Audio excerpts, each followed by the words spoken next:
Ya. Ya. ¿Cómo fue su experiencia haciendo el monólogo de Novecento? Ah, de Novecento. Ah, ya. ¿Sobre Novecento que quieren hablar? Sí. ¿O de otra cosa en general? No. Ya, Novecento.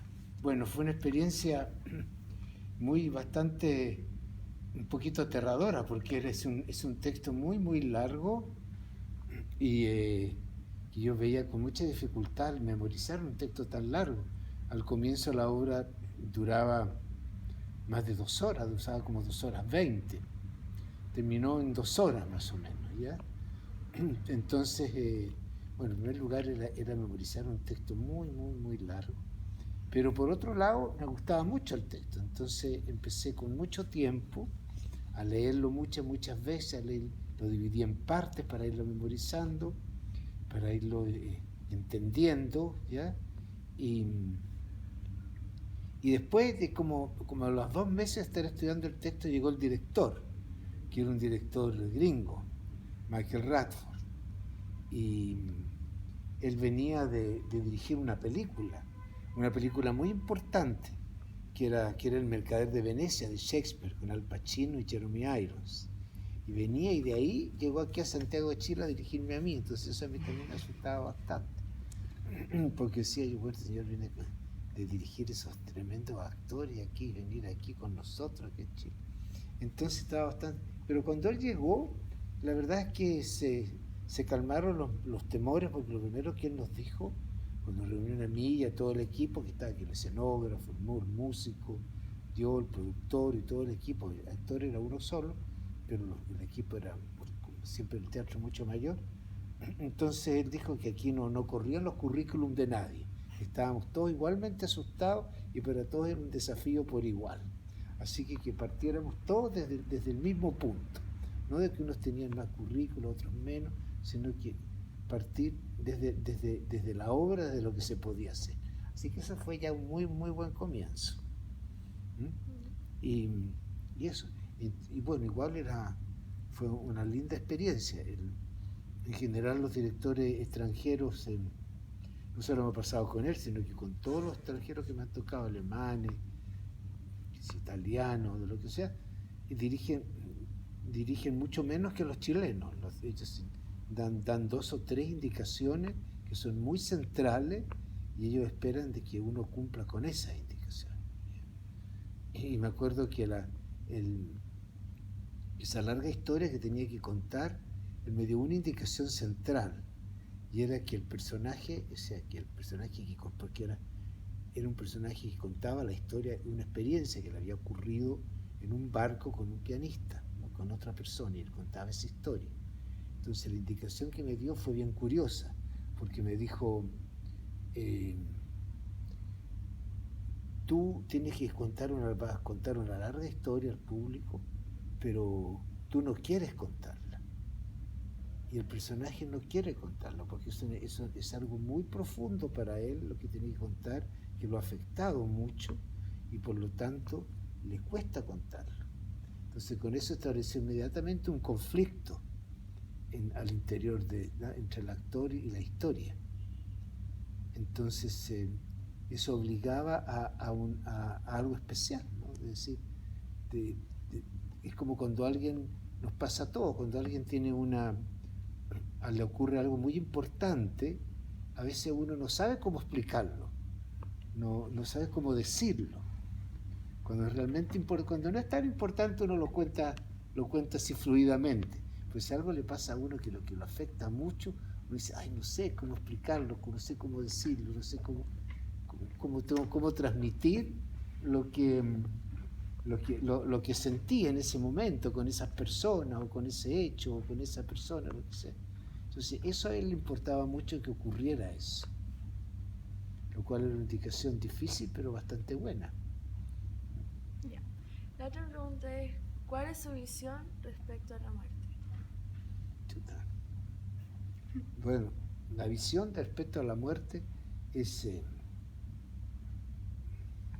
a ver, cuesta comenzar a hablar de una cosa así. Esto es una historia de la que cuesta hablar, porque es muy importante también. Bueno, en primer lugar, eh, es algo que aunque parezca muy obvio, algo que nos ocurre a todos. Y eso es un punto que es importante sentirlo y saberlo, porque de repente uno actúa en la vida como si a uno no le fuera a pasar. Entonces cuando llega un momento en la vida que se enfrenta a ese hecho que se tiene que ocurrir, es muy importante saber que es el destino de todos, ¿no? Que había mucha gente que se ha muerto antes que uno, ¿ya? Entonces creo que cuando ese hecho ocurre, uno debe estar lo mejor preparado, lo mejor posible. Creo que estar preparado lo mejor posible para morir es tener un proceso de no tener tanto miedo a la muerte, porque da miedo, ¿ya? A todo el mundo da miedo, a todos nos da miedo. Entonces, ¿cómo racionalizar un poco el hecho para no sentir tanto miedo, ¿ya? Y poder enfrentarla con mayor tranquilidad, sin tanta angustia? Yo creo que es un proceso que es muy de cada uno, de cómo tiene que enfrentarlo cada uno. Hay una frase que a mí me sirve mucho para quitar el miedo a la muerte, que es de un poeta chileno que se llama Claudio Bertoni, que está en una obra que yo hice con poemas de él, en que dice: la muerte dura un ratito nomás. Y es verdad eso, ¿no es cierto? La muerte es verdad. Es un ratito muy corto. Él puede decir que la enfermedad sea larga, ¿ya? Pero la muerte en sí misma, él dice, es un ratito, la muerte es un ratito muy corto nomás. Y yo creo que eso sirve pensar. Y yo creo que indudablemente uno no sabe lo que hay detrás, después, qué es lo que viene, pero sí yo creo que hay algo de uno que no perece, que no sé exactamente qué es y que no sabemos qué es, pero de alguna manera que existe. Hay una frase en el Jardín de los Cerezos que dice un personaje que se llama Petia, que dice, se habla de que alguien se muere, dice, ¿cómo se sabe qué parte de la persona se muere? A lo mejor nosotros tenemos muchas vidas que no sabemos. Nosotros decimos que se muere lo que vemos como lo que vemos de otra persona. Eso es lo que se muere, lo que uno ve de la otra persona. Pero ¿cómo sabemos si esa persona no muere, sino que se le despiertan otras vidas, que están en otros lugares, que están en otras partes? A lo mejor uno no es solamente la vida que se ve, a lo mejor hay otras vidas que uno no sabe, que los demás no saben, pero que están, que existen, que están ahí. Entonces de repente a mí también esa frase de Petty de repente me sirve, ¿eh? Dice, a lo mejor no es que yo desaparezca, a lo mejor que me transformo, a lo mejor comiencen a funcionar otras vidas que yo no sé cuáles son, indudablemente, y nadie las sabe. Pero me parece que eso es una posibilidad, ¿ya? De que exista, me parece bastante lógica. Entonces, entre Bertone, que me ayuda a decir, la muerte dura un ratito nomás, y por otro lado, la frase de Pete que dice claro, dura un ratito nomás, pero después, hay otras vidas después, que no sabemos cuánto duran, a lo mejor duran eternamente, no sabemos, ¿eh? Pero yo creo que es posible que uno que... Me gusta la frase de Pete, la combinación de las dos cosas. De Pete que dice, ¿quién sabe si a lo mejor hay otras vidas? ¿Quién sabe cuántas vidas tenemos? ¿Por qué vamos a tener solo una? ¿Ya? ¿Cómo ven la muerte representada en la obra? ¿En cuál? En 900. En los 900. Ahí el personaje que muere, ahí tiene por ejemplo, el personaje que muere tiene una transformación al final, ¿ya? Es una muerte iluminada, no es una muerte oscura la de esa obra, es una muerte muy, muy iluminada, es una muerte radiante que se transforma, que es una transformación, se transforma en otra cosa, y que de alguna manera esa muerte proyecta una luz. Yo me acuerdo cuando lo hacíamos, había un pequeñito foco que caía sobre el personaje, ya que contaba esta experiencia, está ahí contado como una iluminación. Y a lo mejor es eso también, pero a lo mejor es una iluminación. ¿Ya? ¿Cómo ve usted la muerte representada en el arte? La muerte representada, ¿cómo la veo? Bueno, la muerte es un tema del arte, indudablemente. ¿Ya? Es un tema, porque que es lógico que lo sea, porque el arte trata de la vida, pero si tú hablas de la vida, tenés que hablar de la muerte, porque una cosa va sin la otra. Como tú no puedes hablar del color blanco sin tener presente que está el negro, ¿no es cierto? El color blanco es blanco porque hay un negro, y hay un negro porque hay un blanco. Si falta uno de los dos colores, no hay nada, no existe nada, existe solamente la tensión de que hay un blanco y que hay un negro.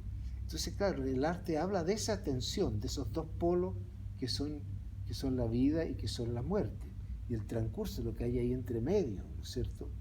Por ejemplo, Calderón de la Barca dice que este paso por la vida es un sueño que hay que tratar de vivirlo lo mejor posible, dice, ¿no?